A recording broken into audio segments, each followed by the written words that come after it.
The surge of Central American children crossing the southern U.S. border continues. On Saturday, Texas Senator Ted Cruz toured the government facility in McAllen, Texas, where unaccompanied minors are being housed. But before Cruz left for Texas, we sat down to discuss his controversial plan to deal with the problem. Senator Cruz, welcome back to Fox News Sunday. Thank you, Chris. Great to be with you. You want to block President Obama from taking more executive actions to allow some of the illegals already in this country to stay here. You want to do that before moving to deal with the new crisis of kids coming from Central America. Why? Well, what I want to do is solve the crisis. I agree with the president in one respect. We are seeing a humanitarian crisis. We are seeing tens of thousands of young children coming in illegally, being brutalized, being mistreated by global transnational drug cartels. And the cause of this crisis is the promise of amnesty. If you look at the history of this issue, in 2011, there were roughly 6,000 children apprehended coming in illegally. Then, in 2012, President Obama unilaterally granted amnesty to some 800,000 people who were here illegally, who entered as children. The direct foreseeable consequence of that was the number of unaccompanied children skyrocketed, so that this year, the Obama administration's estimating 90,000 kids will come. Next year, 145,000. That's up from just 6,000 3 years ago. Senator, the result of this, Democrats say, and I think most independent people believe, rightly or wrongly, is that would mean that nothing is going to get passed. And even some of your fellow Republicans say that if nothing gets passed, if you're going to hold up any action on the immediate crisis to stop the president from his executive actions unrelated to this immediate crisis, let me just finish. Yeah. That if you do that, that means you're going to prevent more enforcement from getting to the border. Well, let me be clear, because perhaps it's been misunderstood. The legislation I've introduced doesn't address executive action concerning the IRS, concerning other areas. It's focused specifically on immigration. And what it does is it prohibits President Obama from granting any more amnesty, because the only way to solve this crisis is to stop President Obama's amnesty. It blocks action on this immediate crisis. I don't want to block action. What I want to do is have action that fixes the problem. If we pass a bill, let's take President Obama's proposed bill, $3.7 billion, does nothing to solve the problem. Well, I mean, let's say you took that and they've indicated they are willing to consider also adding a change to the 2008 law, the Wilberforce law, and to enforce the idea that all of these unaccompanied children would get a hearing in 7 days. Why isn't that enough? But, Chris, that wouldn't solve the problem. You know, one of the things the Obama administration is trying very hard to do is blame this crisis on the 2008 law. And it's not complicated why. There's nothing the Obama administration enjoys more than blaming problems on President George W. Bush. And since the 2008 law was signed by Bush, they can blame it all on him. The problem with that theory is when the law was passed in 2008, we didn't see the number of children coming in skyrocket. It didn't skyrocket in 2009, didn't skyrocket in 2010, didn't skyrocket in 2011. The cause of this crisis is not the 2008 law.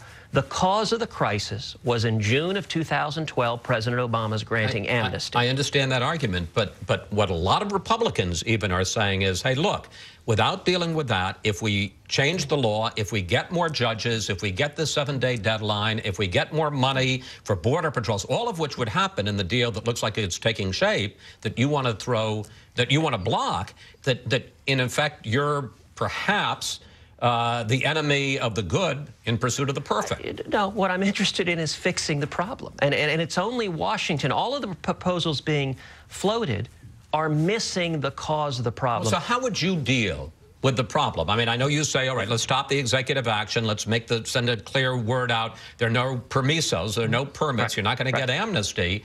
But is that going to deal with the problem? Well, yes, and let's be clear. You know, one of the things in the course of a lot of debates in Washington is that, sadly, they're fact-free. Several weeks ago, the Border Patrol did a confidential study. They interviewed over 200 people who had come here illegally. They asked, why are you coming? And a whistleblower passed this report on to the Senate Judiciary Committee. 95% of those coming in said, we're coming because we believe we'll get amnesty. We believe we'll get, as you said, a permiso.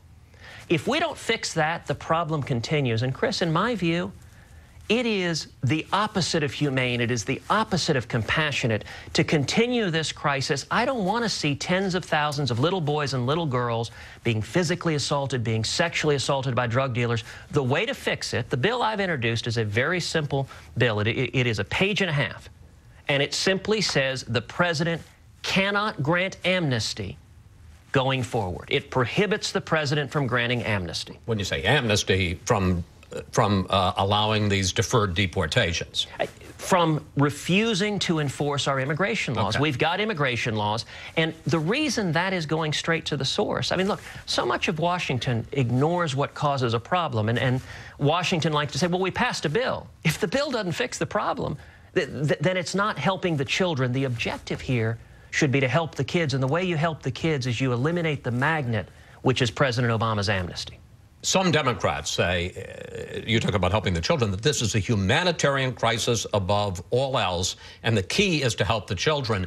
Senate Democratic leader Harry Reid blames you, attacked you this week, saying radical Republicans are trying to hold these kids ransom, and then he said this. Had we done comprehensive immigration reform, we wouldn't be having this issue. And everyone here, the border is secure. Senator, your reaction? Well, you know, President Obama and Harry Reid both engage in debates divorced from the facts and divorced from the reality. Harry Reid lives in the Ritz-Carlton in Washington, D.C., and I'm sure from his perspective the border seems secure. I would invite Harry Reid to come with me down to Texas and see the border.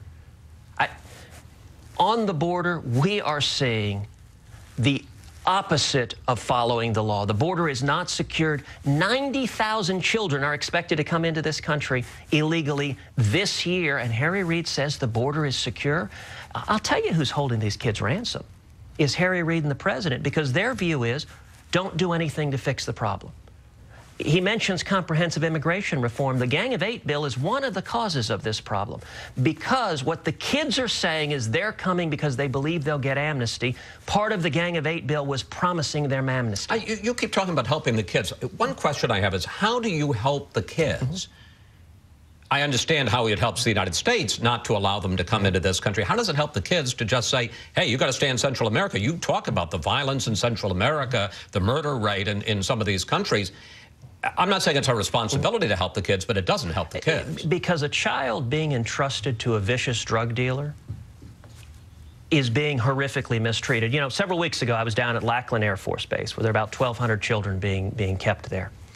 And a senior official there described to me how these drug dealers, they have these kids, and sometimes in the process of bringing them illegally to this country, they hold them for ransom.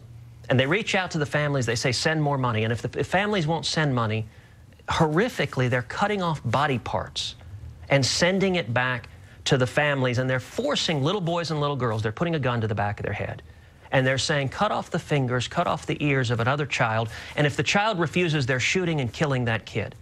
And what this senior official said is we're having kids arrive here. Some of them are maimed, have been through horrific torture, and others have enormous psychological trauma from being forced to carry that out on pain of death. Continuing this regime where tens of thousands of kids are being brutalized by drug dealers is not humane, it's not compassionate, and that's what Harry Reid and the Democrats want to do. They don't want to fix the problem. They want to keep having children come in a situation where they're brutalized. That doesn't make any sense, and it's not consistent with rule of law. Senator, we've got about 2 minutes left. I want to get into one last issue with you. Let's talk about the Malaysian airliner. President Obama condemned the shoot down. He has called on Vladimir Putin to stop helping the separatist rebels in eastern Ukraine. But as we talk, and we're talking on Friday afternoon, he has not announced any new action against the Russians. How would President Cruz handle Vladimir Putin and the situation in Ukraine? Well, the facts are still developing, and our prayers are all with the families of those who were murdered on that airline.